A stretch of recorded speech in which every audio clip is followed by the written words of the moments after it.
Hi everyone, welcome to another Hatton's Model Railways live stream session, and today we've got a real railway profile on one of the most famous locomotives, diesel locomotives, to work on the southern region of British Railways.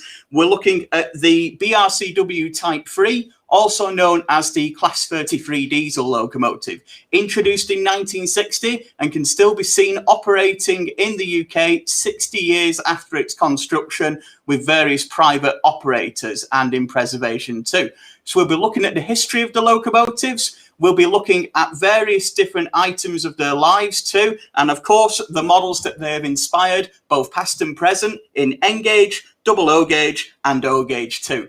So if you've got any questions regarding the Class 33, please do ask them in the chat, or if you're watching a little later on, leave a comment on the video or get in touch with our customer experience team, who would be more than happy to help you out. But let's get started with the story. And as ever with a Hatton's Real Railway profile, we've got to go back a little bit before the introduction of the Class 33 to understand why it was actually needed and why it was built for operation on the UK's railways.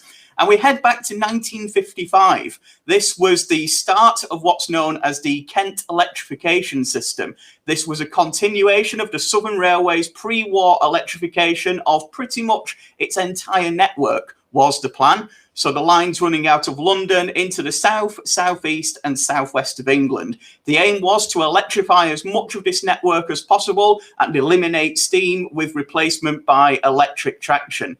Unfortunately, the money wasn't quite there for every single scheme that was planned. So a revised scheme came into place with electrification on the higher trafficked routes and then diesel locomotives coming in on the less trafficked routes, which would be electrified at a later date.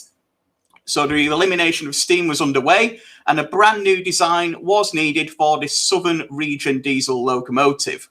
We're heading into the late 1950s now, so we've already seen some of the early trial locomotives coming through, with Class 24s being trialled near London on the Midland region, and Class 26s being trialled out of King's Cross on some of the suburban passenger services there. And these two locomotives were the catalyst for the Class 33.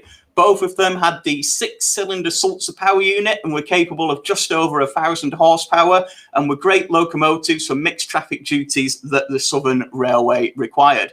So they had a look at the Class 24s. They did in fact borrow some for use in the late 1950s to use them on trial, and they came up with an improved design that became the Class 33. The main difference, although it is a very similar looking locomotive to the Class 26 and Class 27, it did have the steam heating boiler removed. So these locomotives did not need that particular facility to be able to heat the trains with steam heat. They were seen as passenger locomotives during the summer, with the Southern Railway having a lot more passenger traffic in that period, such as seaside resort trains and boat trains to the Channel ports too. So they could lose the steam heat boiler, and instead of the 6-cylinder power unit, they actually had an 8-cylinder power unit in them of the same Sulzer design, and this was capable of 1,550 horsepower. So these came into the Type 3 category, a little bit more powerful than the Class 26s and Class 24s that had gone before, and in fact they were some of the most powerful Bobo diesel locomotives to run on British Rail, and they were at the time. So they started to be introduced from 1960. There were a couple of teething troubles with these locomotives, and some of the Class 24s remained on and worked alongside the early Class 33s to make sure they were ready for traffic. They were built by the Birmingham Railway and Carriage Wagon Company in Birmingham, and 90 were built in total. The first set of these were the standard Class 33, as we can see on the screen here. And there was 86 of these locomotives eventually built to the standard and introduced as the Class 33-0. So these were introduced from 1960 to 1962. The final 12 were introduced with a slightly thinner body profile. Some people know these as Slim Jims, as one of the nicknames for these 12 locomotives that were built, they had 7 inches taken off the sides. So they could work on a certain route on the southern region. This was down onto the Hastings line, right down there in the southeast of England, had some pretty tight tunnels. So these locomotives need to be slimmed down to make them fit and capable of working on this particular Hastings route. Now, this was great for the Class 33, which was already having immediate success travelling across the southeastern region of the southern region and spreading fastly over the rest of the southern region too. But it didn't have such good news for its builders. They were already in financial trouble, and BRCW had to completely rejig the bodies and the templates that they had for the Class 33 to build the last 12 locomotives as thinner profile. This hugely contributed to the financial difficulties that they were under at the time, and less than 2 years later, BRCW had shut down. So this was one of the final locomotives that they constructed, and it was one of the best. But at the same time, that change to the last 12 was a little bit of a turn for them and did have its impact on them shutting down too. So quite a bittersweet end to the BRCW story there. But the 33 was still proving itself across the network, replacing pretty much all of the steam locomotives that came through, alongside electrification and locomotives such as the Class 71 and Class 73 electric locos too. So you could see these across the southern region. We have a locomotive here in Waterloo Station with a milk train. Doesn't seem quite the usual thing to get in a busy commuter station these days, but regular milk traffic was running into the London terminals in the mid-1960s. And some of the locomotives you could see as far as York as well on cement trains. So they did eventually start to leave the regions, but they certainly came back to the southern as soon as their duties had been performed on other parts of the British rail network. So they were a powerful, dependable and reliable design, completely transformed how the southern region of BR operated. But that wasn't all for these locomotives. Surely they could get a little bit more out of this particular design. And as we mentioned with the Kent electrification, not all of the systems were transferred over to electric rail running by the mid-1960s. There was still a small amount of steam locomotives and some services handled by the Class 33s, but these were using old-fashioned coaches, such as the Bullied coaches and some of the Mark 1 coaches that were running out there too. British Rail wanted to extend the use of electric multiple units across the southern region, even where the electric rail wasn't fitted, and they came up with an innovative solution to be able to do this. In 1965, the first Class 33 was trial fitted with multiple working jumpers on the front, as we can see on this particular locomotive here. These then allowed the locomotives to work in push and pull mode with the majority of the Southern Railway's multiple units. So they could work under electric down to where the electric system ended. And then you could put a Class 33/1 locomotive, as these became dedicated, and they would then work them down onto further bits of the region. This was mainly popular at the time on the line from Bournemouth to Weymouth, where the services would run from London using the third rail electric system. You would then hook a Class 33 onto the front, and that would be able to operate these multiple units as it were part of the unit. So this became really good, and they did then convert 19 locomotives to work with these multiple working jumpers that we see on the front of the locomotives there. So again, extending the use and extending the opportunities of these particular locos.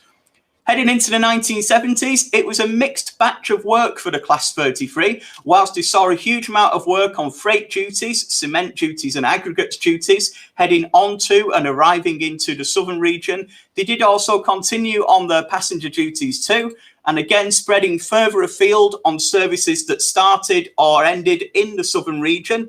This particular locomotive seen here at Birmingham New Street, but throughout the 1970s and 1980s, these locomotives were running as far as Cardiff, Swansea and Holyhead on services that did start in the southern region. So even if you weren't in the southern region, you could still catch up, as these train spotters here on the platform at Birmingham New Street. You could still catch one of the 33s a little bit off the southern region if you did want to see one out there on the network.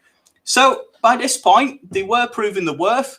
I've got to admit, they were having a pretty mundane life, really. Although they did have quite a lot of duties, there wasn't really a huge amount of celebrity about these locomotives in the 1970s and early 1980s. With them being a Type 3, they never got quite the prestige that the express locomotives got. And of course, working in pairs or working singly on the freight duties, you could see them out there quite often, but they were hard to take notice of. But the locomotives did start to get recognition from enthusiasts throughout the 1980s, again keeping up some of those passenger duties, working down on the Waterloo-Exeter route alongside the Class 50 locomotives, and continuing on those push-pull duties right up until the electrification of the line to Weymouth in 1988. So they were still out there, and you could still see these locomotives in regular day-to-day use. The duties tended to change over in the late 1980s, with a lot of locomotives transferred over to departmental and engineers duties. These then covered the southern region, working ballast trains and other track maintenance trains, painted in either the departmental grey or the familiar Dutch colour scheme for engineers trains that we can see on the left there. And this is when the locomotives started to come out of use. With the electrification of the line to Weymouth and other electrification of the network, plus replacement by more modern multiple units such as the Class 159 in the early 1990s, the 33 really started to lose its use a little bit. And with freight locomotives, more powerful designs such as the Class 56 and Class 60 coming into workings on the southern region, the Class 33's days started to be numbered. But by this point, they had become quite a fond, firm favourite of enthusiasts, and many rail tours were ran, such as this Crompton Farewell. The locomotives were known as Cromptons due to the Crompton Parkinson electrics that they had installed in them. And this was just one of the rail tours that ran throughout the 1980s and 1990s to commemorate the expected withdrawal of the class in the early 1990s. But it never came. At least not in a big way. Certain locomotives were pulled out of service, certain locomotives were withdrawn and scrapped, but the 33 managed to carry on throughout the 1990s. Network South East took on the Class 33s on their passenger duties, and two of the locomotives were painted in the brand new Network South East liveries, as some of the locomotives were restored to their original BR blue colour schemes in the 1990s too. So these locomotives are still carrying on, but now mainly transferred over to freight duties. But everything has its time, unfortunately. And with the onset of privatisation, the locomotives were steadily withdrawn into the late 1990s, with the new owners of the freight companies in the UK, English, Welsh and Scottish, withdrawing the majority of the remaining Class 33s by the late 1990s. But again, there's another twist in the 33 tale. Four of the locomotives had one of their most unusual trips yet, with them painted up into the brand new EWS livery, as we've seen here. They were given a quick overhaul to extend their lives and duties, and actually transferred to the top of Scotland, of all places, to work from Aberdeen and Inverness on a few freight duties there from 1999 until 2001. So it was the furthest they had ever been from the southern region, which was their spiritual home, transferred hundreds of miles away to work on freight duties up in Scotland. So a really unusual twist to the Class 33 story. Following this, the Class 33 remained in service, but mainly with private operators, such as Fragonset Railways, who used them on rail tours, Direct Rail Services, who used them on a variety of freight traffic, and the main current user is West Coast Railways, who now use 3 of these locomotives out there operating charters, rail tours all across the length and breadth of the UK. But it's still possible to see the 33s on the network. You can see several of them in preservation too, where the reliability has been kept going by various preservationists and groups, and they're a really popular locomotive on the various lines that they operate throughout the country. So it's the story that keeps on giving with the Class 33. They're 60 years old this year, and the history shows no signs of stopping, with these locomotives still out there on the mainline network and able to be seen on the UK's preserved railways too. But let's have a look at the models. As I'm sure you can imagine, with such a popular locomotive, there have been many models of the Class 33 released over the years. The first one, I'm sure a lot of us are familiar with, is the Lima model from the late 1970s. One of the first locomotives that Lima released at the time. This was available in OO and HO scales, so you could have one of these on your layout if you're an international modeler. And this carried on into the 2000s in many, many different liveries, both past and present, for the Class 33. It even made a point of entering Hornby's railroad range in the late 2000s, but it was only seen once and we haven't seen it since. But who knows, it may come back as part of Hornby's railroad range in the future.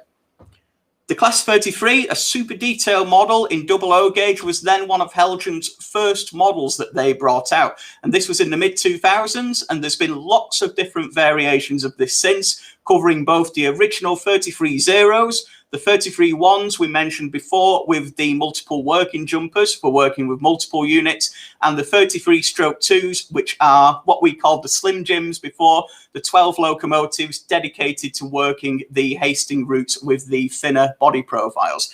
Helgen have made models of all of those different toolings and body styles, and the current releases incorporate some of the original colour schemes, as we see here in the BR green, with some of the modern body styles, as we can see on the locomotive on the right in the Civil Engineers Dutch livery here.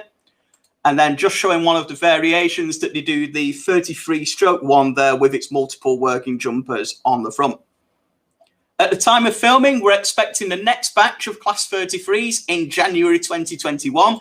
These cover a lot of the brand new colour schemes from the late 1990s and early 2000s, such as the Fragonset rail colour scheme that we see here on the screen right now. And you can click the link in the description to be able to pre-order one of those models or see the models that we have right now in these liveries. The models that I've got here are models we've got available today. Let's get bigger. Let's head over to O gauge. And again, this was one of Helgen's first O gauge diesel locomotives, brought out around 10 years ago now. And it's recently seen a re-release in both original and modified styles for the original body style, as we see here on the screen. You can pick these up again right now. They've been released in about the last 6 months or so, and there's various different colour schemes that you can pick these locomotives up in O gauge.